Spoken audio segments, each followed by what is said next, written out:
Welcome to Winners, Wallets, and Worldviews, the only show that's going to teach you how to be somebody. Where in your life did you learn that you're not good enough?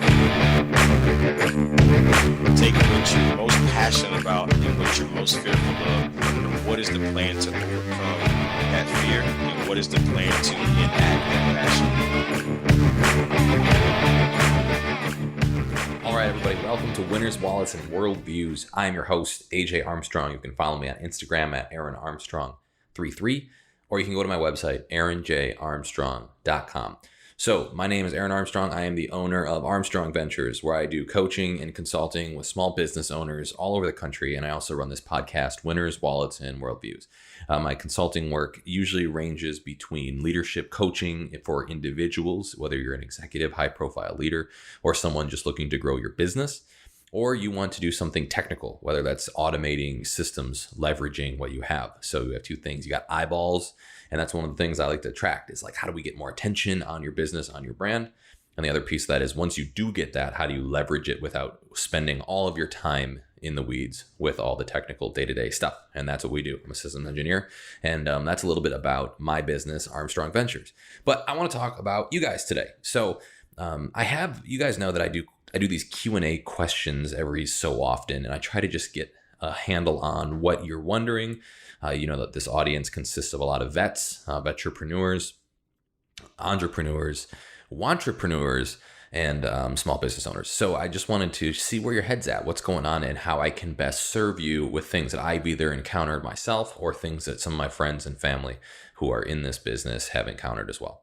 So the subject today is going to be three big questions that I got, and these have a similar theme to them. So the first one, I'm just going to jump right into it, was how do you get financing when you have bad credit as it relates to some kind of business loan?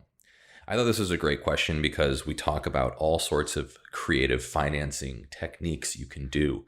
And you start to learn a lot of this stuff when you get into the real estate investing arena. And there's so many different options you can try out. So a young man approached me this week and asked this question specifically. And this first question was, can I get a loan from someone like you? And I said, yeah, I typically will lend to do small business if it's something like $5,000, $10,000, depending on where I'm at in my business or what I want to use my liquidity to do. Sometimes I'll do that, but you might not like the terms. So that's called private lending. And this is also oftentimes referred to as peer lending, where you might know somebody or you might know a business owner and they might give you some cash for something. And that's no different than anything else. What they'll do is they'll write up a loan in a contract and they'll say you make these payments at this interest at this interval, or this will happen. And the "or this will happen" refers to if it's going to be a secured loan or an unsecured loan. What that means is secured means that there's some kind of collateral involved. So you might offer up, a car or a piece of property or some kind of asset. An unsecured loan means that there's not necessarily an asset that you have collateral over, which means that the interest is oftentimes much higher. So a credit card would be a good example of maybe an unsecured loan. And you can you can work with people in your network to kind of come up with these different financing techniques. In his case, he wanted $15,000 to get started. He just needed $5,000 he was asking from me.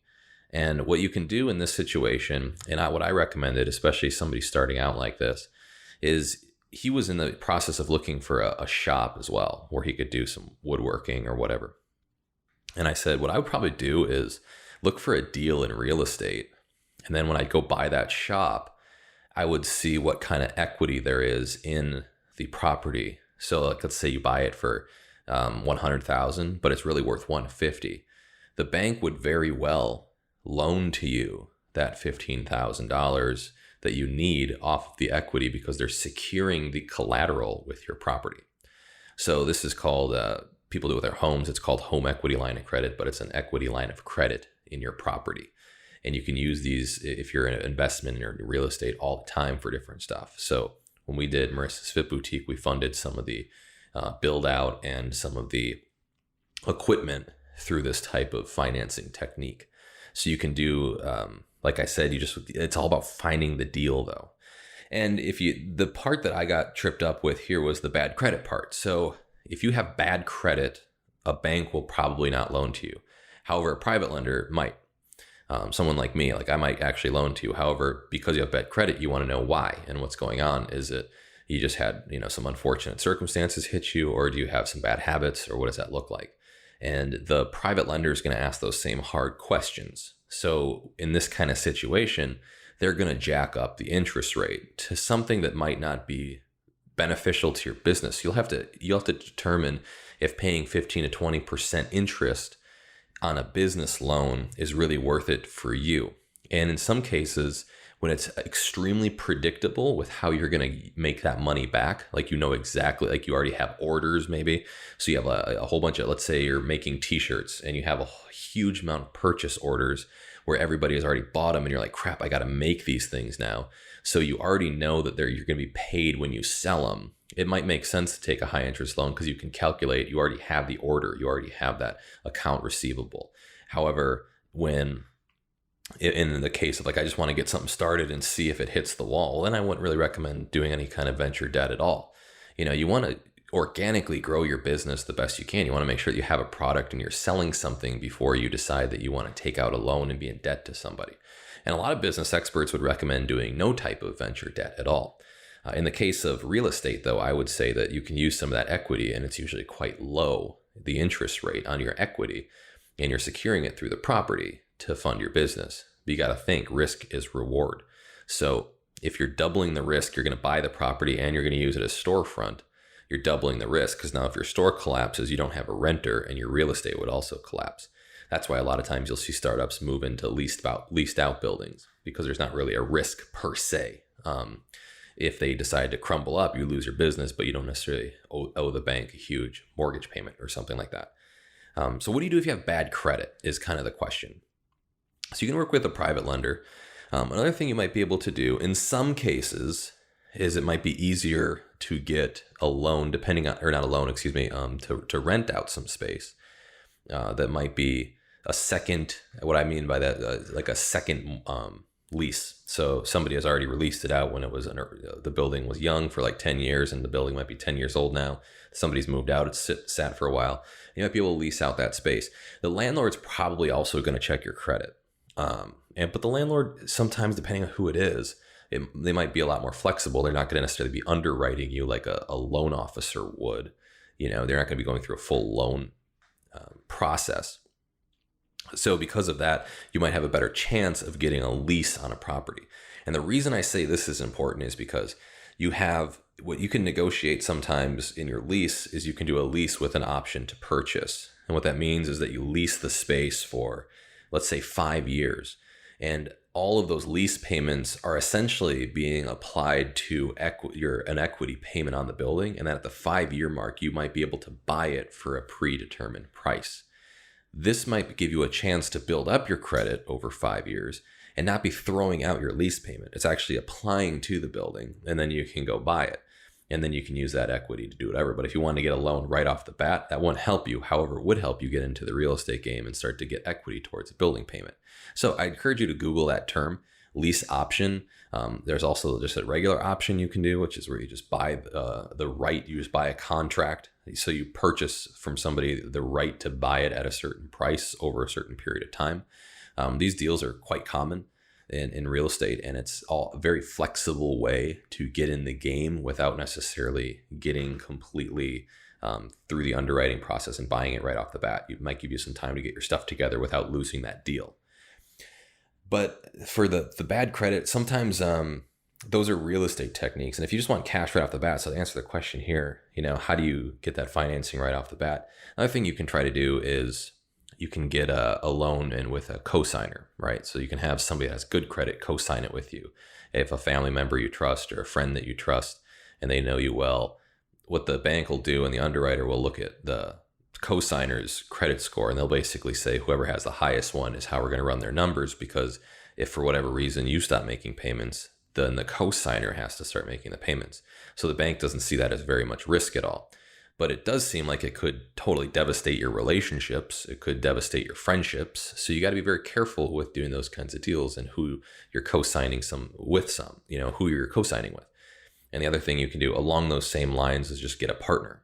So you can have a partner that might have decent credit and then you guys would set up your own business, some kind of partnership or LLC or whatever you have, and then you could go apply together, and then they're going to do the same thing. They're going to look at your business and your partnership. So, I mean, those are a couple techniques, but first question is like, why do you need a loan? You like really ask yourself, why do I need a loan? Do I have a very, like, I wouldn't take out a high interest loan from somebody doing financing unless I had like purchase orders already. That means like I set up an online t-shirt company and I said I can make this t-shirt, but I haven't made any yet. And all of a sudden it goes viral overnight and I have 2,000 orders the next morning and I haven't even made the first one yet. And it's like, oh, in order to ship these out in 2 weeks, I'm going to need $10,000 so I can set up a t-shirt press and crank these out over the next week and then ship them. Then it would make a lot of sense because the $10,000 would just get paid back immediately as you decide to deliver your shirts. You know what I mean? So those are the types of things I would look at. You have to be extremely predictable that income is going to come back to you when you're starting to jack up. You guys aren't going to go out and with your credit cards and go buy stock because it's quite volatile, right? That's the same kind of way you want to think about how you want to take out a business loan. So you want to look at the lower interest options. And the more consistent you are about paying your bills with your business, sometimes your business can get loans. So if your business is, if you continually make money, you can often show the bank that this is the cash flow statement of your business, and the bank will give you $5,000 or $10,000 or a small amount depending on how much money you're making. If you're making a ton of money, then the bank will do a business-to-business loan, and then that's a nice loan because sometimes there's not personal recourse to it, right? No non-recourse loan. So, like I said, I'm not a loan officer. I'm not a CPA, but I do understand this business, and I've used a lot of these different techniques before to try to get deals without using my money or without using my friend's money. And sometimes when you're not in a position where you can shell out the cash yourself. So there's a lot of different techniques like this. So just to recap how to get financing with bad credit. The first question is, do I really need the financing? Why can't I cash flow this? What is this financing going to get me? What's going to make it so predictable that I will beat that interest rate that I need to take out this type of loan? That's the first question. The second question, or the second thing I would say is like, okay, the easiest way to do it would be to work out, like you might not think this is the easiest way, but just work with someone in your network that can shell out the cash to you, write a simple contract and get the cash tomorrow, right? Like at some of my, networking meetings, people ask me for money and it's just one of those things. It's like $5,000 for whatever, 15% interest. It's just not hard to make that kind of deal happen, sign the paperwork and do the deal, right? So, that peer lending is quite frequently used, especially when people who are small business owners understand like that's a way of raising capital. And then the third one is just to look at using real estate assets as a way of funding little projects and build outs within your business, because real estate is a good investment, but you're using the equity of that investment to finance your business perhaps.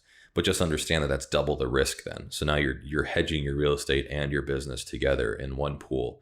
And then so if you lose it, you're going to lose double. But if you win it, you're going to win double. So you just got to kind of think of that. And those different techniques you can Google. You can go, Bigger Pockets is a great website to research some of this stuff with. What is it called? Loan or lease options and options to purchase and owner financing and second mortgages. Those are all different techniques you can try to do to get in the game without a little bit of money. So great question for the first one is just how to get financing when you have bad credit.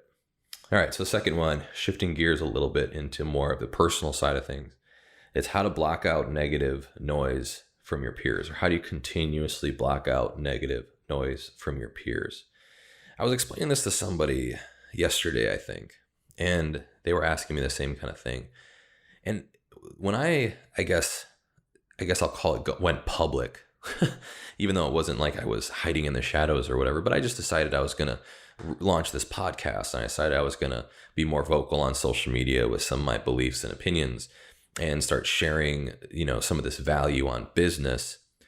It was immediately, I would say, very polarizingly received.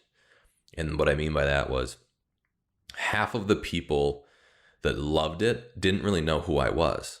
The people that really loved my content, I got, emails and notes and stuff from people that were saying, your podcast changed my life, from different countries, from different states, all over the nation, all over the world. And I was just like, wow. But then the people closest to me, my friends from home, from high school, my friends and family, my family especially, wanted like me to get some kind of medical diagnosis. It was just like, what? They're saying, oh my gosh, are you like a lithium candidate? Do you have bipolar, or you need to sit there and talk about yourself for 3 hours? I'm like, have you guys listened to anything that we're not talking about? I'm not talking about myself. We're talking about, businesses. We're talking about how to grow businesses. We're talking about my failures and my successes and how those will apply to these people that might be going through the same thing. Because I'm like, if I was in this position, I want to talk to where I was 5-6 years ago. And if I would know the stuff that I'm talking about right now, 5 or 6 years ago, it would have just saved me so many freaking headaches, a ton of money. It just would have been extremely helpful to have those lessons. But my family and friends, the people closest to me, were the ones that were the most difficult to really, understand. And that was really hard. It's really, really hard when your friends and your family, the people that you think are closest to you, are often your biggest enemies in a way. They support you to their face, but in reality, they're not necessarily supporting you. They're talking, extremely negatively about you. They're making up whatever stories they want to make up about you. They think that they actually know you better than how you're presenting yourself online, because you got to understand that they all kind of have their experience with you at different phases of life. People just get a snapshot of where you're at when they kind of meet you. And not a lot of people see that full story come to fruition, right? Especially your parents. My parents, they're just like, oh, you were that, lazy high school kid that wasn't very helpful and you didn't do your chores around the house. I'm like, guys, what high school kid does chores around the house? It's just like, no high school kid does chores around the house. You grow up and you start to learn things, and you start to learn where your time is best spent. And, understanding, I guess, to answer the question, is like, you got to understand where your peers know you from first. What phase of life do they have you frozen in? And they're not getting the full story. It's just kind of like watching one episode of Game of Thrones and then thinking the full character arc of the entire series, right? It's like the characters in the story change very, very drastically at times. So why isn't that the same with you? If your character is the exact same, that's a problem. You should probably work on that. You want to grow. You want to continuously change your beliefs and change your opinions. Looking at, my political views over the last 10 years have changed completely. How I view religion has completely changed over the last 10 years. And it's just, those things are going to continuously change. So I think the first step to this, at least that I tried to understand, was these people only know you from a certain perspective. They only know you from their little frozen time frame that they met you in. And they don't know you the same way that you know yourself. And I think that when you break it down like that, what qualifies them to make a judgment upon you, because they only are getting part of the story, when you know the full story. But we, as people, try so hard to use that little sliver and get that little sliver validated. We really want our friends and family to know the full story, but they only want to know that one. And I think it's just about not necessarily caring so much about that little story, because you know your entire life story and you know yourself better than anybody else knows yourself. And I always tell people, for me, it took about a year when I kind of launched that journey. When I was kind of telling you, when I just went public and all this stuff, it took me, I would say, a solid year before I stopped giving a flying crap what people thought. Because it took me a long time to understand that they don't know me as well as they think they do. You're living with yourself every single day. You're living with your thoughts. You're living with your beliefs. You're watching and interpreting the results of your life. You're going to let someone that interacts with you not very frequently. I mean, let's say they interact with you every day for 20, 30 minutes. How well do they know you? You live with yourself 24/7 until you depart your body, until your spirit goes and sits with the Father. You are living with yourself. So how can you give someone else credit over determining and labeling what you are? I can't believe how anybody can label me and be more accurate than how I can label myself. Now look at that responsibility though, okay? When you say this person, it's like now I am responsible for labeling myself. You've got to damn well make sure that that label is going to be something that's empowering. That's going to be something that's going to continue to allow you to identify with the best version of you. I mean, think about that. Now you're starting to say, well, now I am whatever I believe I am. So if you decide to go into depression and believe some of the negative things other people say about you, you will become that person and you will feel like that is true. So how to tune that out is to logically look at this thing and say that these people only interact with me if I broke it into a percentage of my life 24/7, 7 days a week, 52 weeks out of the year. All these, what percentage of my life have they really been in? Of that percentage, how many of my thoughts were perfectly communicated and articulated to them? You're going to get down to just micro percentages. So why am I allowing these micro percentages and their opinions of me become truth, when in reality, the opinion of myself is the most accurate it can possibly be, because I am myself and I'm consistently observing it. You know, and it sounds self-centered in that way, but it's like you are the center of your universe to some extent, and you are trying to best serve people and do what you need to do. So you're observing your behavior, you're observing everything around you. So I think the first step for me is understanding that. And I think that's when it started to click after about a year of just getting hate from mostly the people closest to me. It's not like, yeah, you get, random trolls and you get people that disagree with you and people that bash you and people that, dig into all the details of your entire life. And then they try to write some article about it and blow it up somewhere. You get people, that are pissed off from working with you in the past or whatever. You have a deal that went south, or you have a client that got pissed, or whatever that is. All these different problems happen, and you get that. But I would say for the most part, it's the people that were closest to me that were the hardest ones to block out. And I think the way you worded your question too was how to get your friends, or people closest to you, block out the negative noise from peers. And it's like, that's exactly the problem. Your peers don't know you the way you know yourself.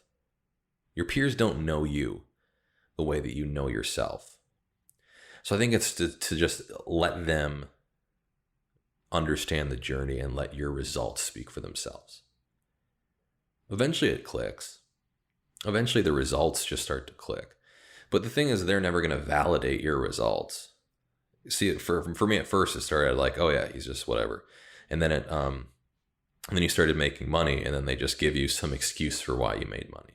It's like, oh, his family did well, or, he's a freaking white kid, he can just do well. Or it's just, all these different bullshit excuses. They don't know anything about me, don't know my story, don't know my struggles, don't know how difficult it was, don't know that it is challenging to step outside the box and try something and start a business. It's really challenging to be, in your early 20s, going out there and trying to negotiate real estate deals, be taken seriously.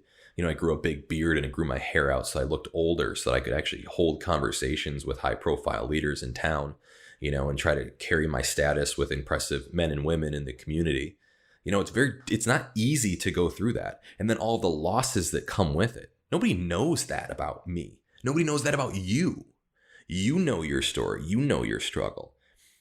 So understanding that nobody else knows you the way you know yourself makes it very easy for me to say, what qualifies you? What qualifies you to have an opinion and have a label on me? What qualifies you? If you go to the doctor and the guy says, I don't even have an MD, I'm just some dude they found in the janitor's closet, and I'm just sitting here and I'm going to give you some medical advice, you'd say, what qualifies you to give advice to me on my body and my health? You would look at him and you'd kick him right out of the room and he'd get arrested. So why don't you do the same for others? If they're unqualified to make a judgment on you, that's very difficult. And what was the hard part about having friends and family be the people that truly judge you is they're probably some of the most qualified people. They're probably the most qualified people to cast a judgment on you. Your mother's known you for 18 years and they continue to have a close relationship with your family. Yeah, they know you really well, better than most people. I think that's why it's really hard. But you got to think about it. Do they know you the same way that you know yourself? Probably not. Do they know the internal struggles that you have, the things that you didn't share, all those different things that go through your life? Do they know that? Probably not. Probably not. So it's about understanding where you're at in your journey. They just know you from pieces and slivers. Because you got to think they're just thinking about themselves all the time. They're not thinking about you. I mean, people don't think about you all the time. They think about you when they're talking to you, and that's about it. And I think that's just what you got to understand. So, I mean, yeah, like how to block out the negative noise from my peers. Like at first, it's just kind of like when you're shooting a free throw and you're just like, the crowd's not there. But then eventually you got to understand that these people have no place casting a judgment on you. No place. And then it makes it a lot easier for me to know that I'm the expert at my own reputation. Nobody else.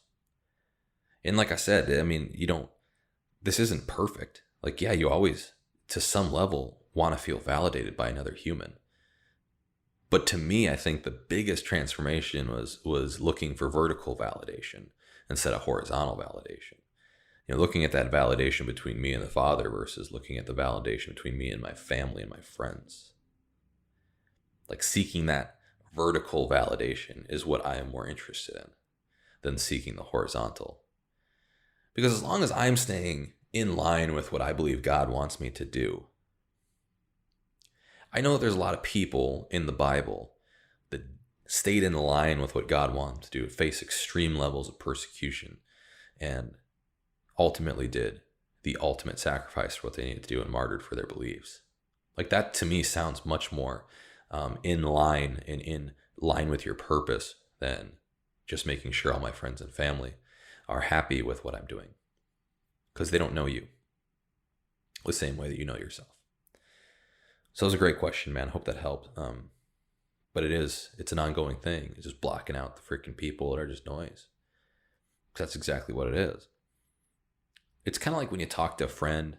You guys have kind of run into this, I'm sure, plenty of times. But you're talking to like a friend that's like kind of that know-it-all guy that like you're like you might be small talking about politics or whatever, and all of a sudden the subject switches to something that might be completely in your wheelhouse, that you have all the details and you are an expert opinion in this type of thing.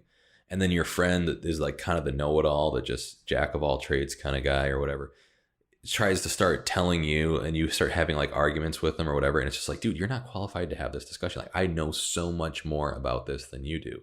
And it's just like, that same thing is what I'm talking about here. It's like, you know more about this. So is he going to change your opinion? No. In that scenario, how would if that guy can't change your opinion there, why should that guy be able to change your opinion about yourself? Same kind of thing. So I think we can all relate to this example, but it's just about understanding that you know yourself better than anybody else will. So you want to make sure that story that you have about yourself is serving you, is powerful, is strong, is consistent. You want to have that best version of you. You want to make sure that you're living that person every single day, so you start to believe that you are that person, so that you re-identify with that person. And after you re-identify with that person, you start to become that person. And then other people start to see the results of that person. And then you'll get validation here and there, but you're still going to get the people around you that don't believe you're that person. But you know you're that person because your results can speak for themselves, and your results can prove it to you. That's the truth.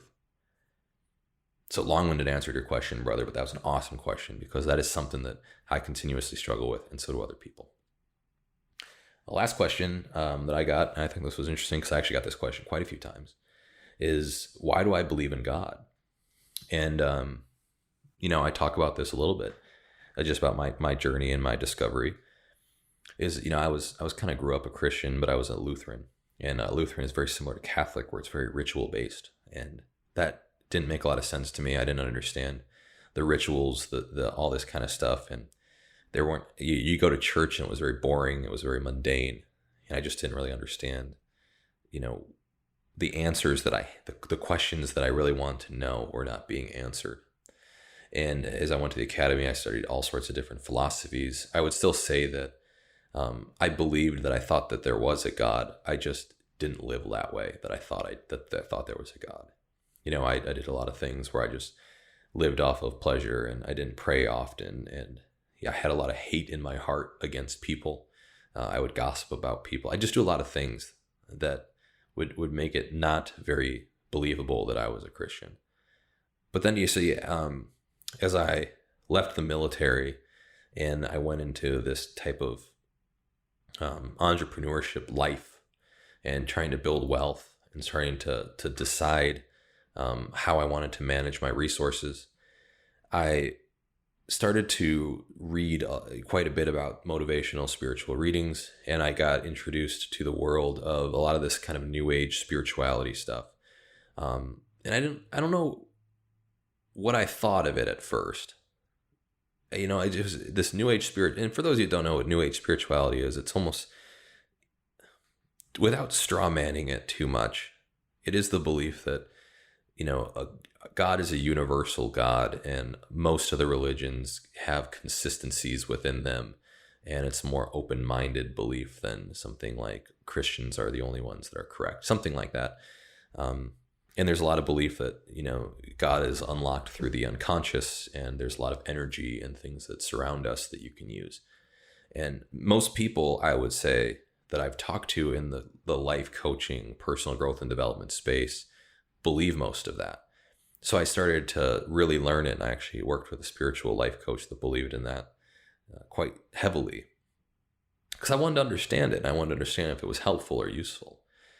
And most of these people, if you asked them and said, do you believe in God? They'd say, well, yeah, I believe in God or the universe. And then that question, when people would say God or the universe, I always just sat there and was like, what do you mean God or the universe? And then they would say, well, you know, the energy, right? You know, the energy of the universe.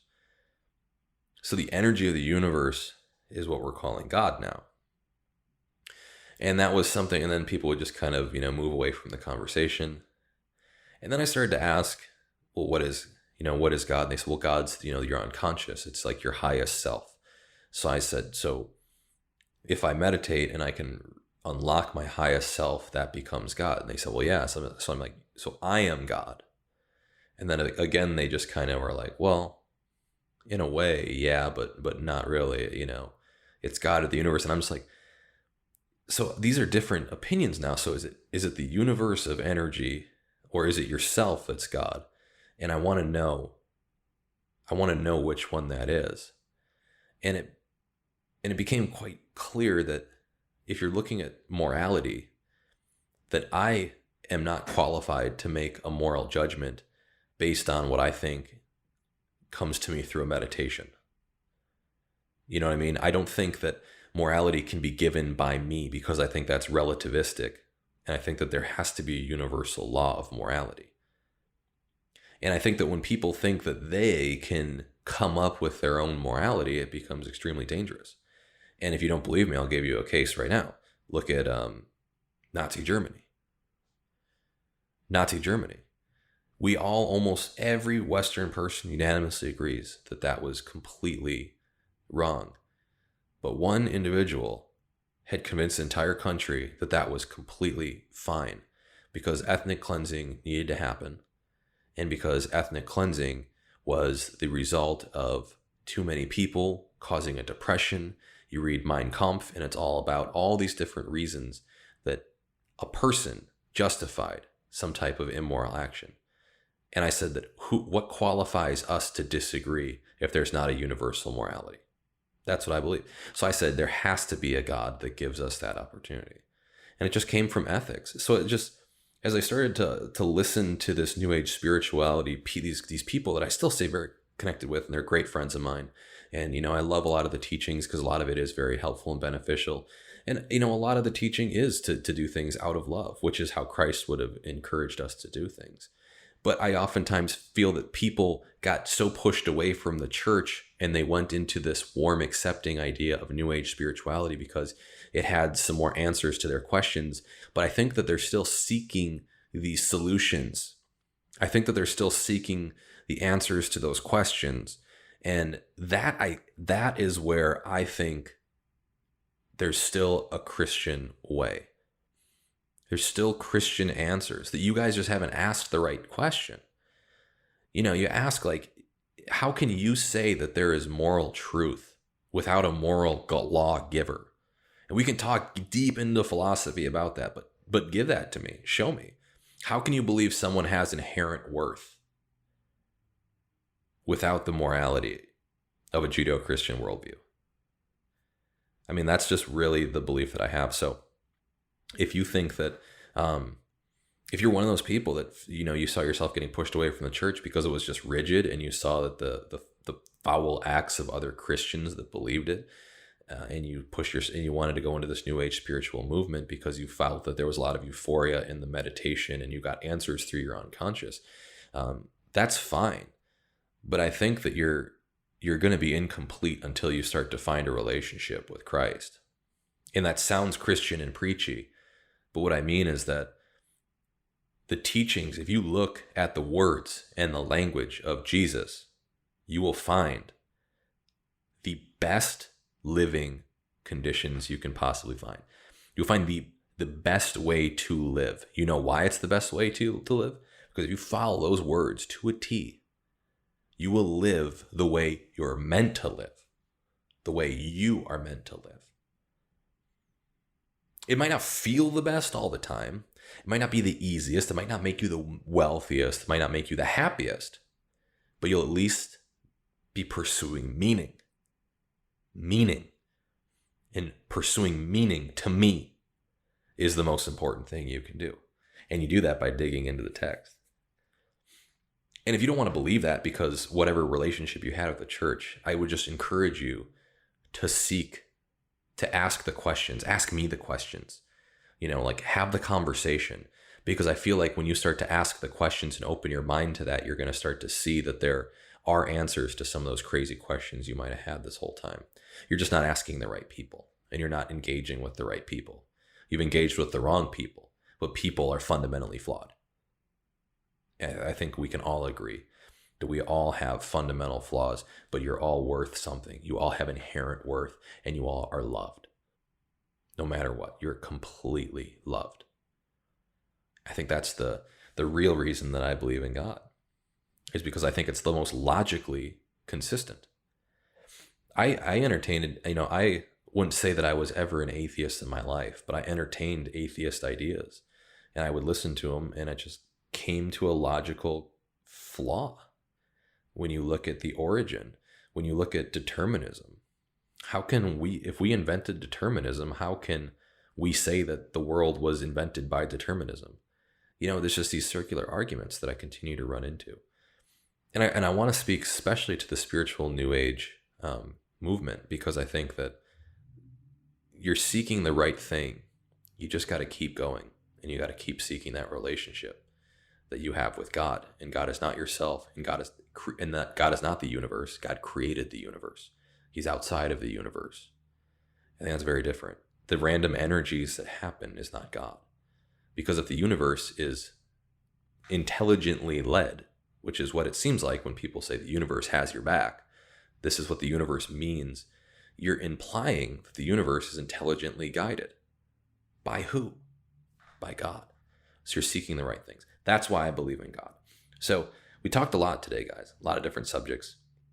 How to get financing with bad credit, how to block out the negative noise from your peers, and why I believe in God. So with that said, folks, fantastic episode today. I hope you found this very helpful. Please reach out with any questions that you have for me. You guys know that I'm always open. I keep my Instagram where I have no notifications on my phone, but if I ever see a DM slide in or whatever, I always respond to you guys, because that's very important to me when you're hearing something. If you like this episode, if you like the show, it really means a lot when you guys like it, share it, give a recommendation, and leave a review. That really means a lot to me, because I want to make sure that people, you think, if they need to hear this, or if you really resonated with this message, to share it with someone else. Because I think that's how we start to get those voices and that spirit within all of us. So with that said, folks, thank you so much. My name's Aaron Armstrong with Winners, Wallets, and Worldviews, and I am out. Be somebody. What's up, everybody? This is your host, AJ Armstrong. You can follow me on Instagram at AaronArmstrong33. That's Aaron Armstrong 33, or you can go to my website, aaronjarmstrong.com. Thanks so much for listening through to the end. I wanted to also introduce you guys to our Facebook community. So you can go to Winners, Wallets, Worldviews on Facebook, and it's a group where we can offer, different opportunities for you guys to ask questions. If you have a Q&A or something in your business or a challenge in your life that you want to bring up, that's the community to ask it. And then I can also share that with all of our listeners on our social media platforms. Final thing I wanted to share with you guys, something Marissa and I have been so excited for. It's been really chomping at me to freaking tell you guys. And it's our Personal Growth Ventures Retreat. So our Personal Growth Ventures Retreat is going to be located on the island of St. Lucia. It's going to be a business seminar combined with personal growth and development. And we're also adding in something nobody else has ever done in a seminar that I have heard of. And that's fitness and adventure. So these are the things that are going to help push us to our limits. It's going to help us break through our fears. And these adventures are going to be one of a kind. If you want to find out more about what our adventures entail, what's going to be involved in the education session, and where this is all going to be happening and when, you can go to our website, personalgrowthventures.com. That's personalgrowthventures.com. It's also going to be located in the show notes. So with that said, guys, thanks so much for listening through to the end. Once again, go be somebody.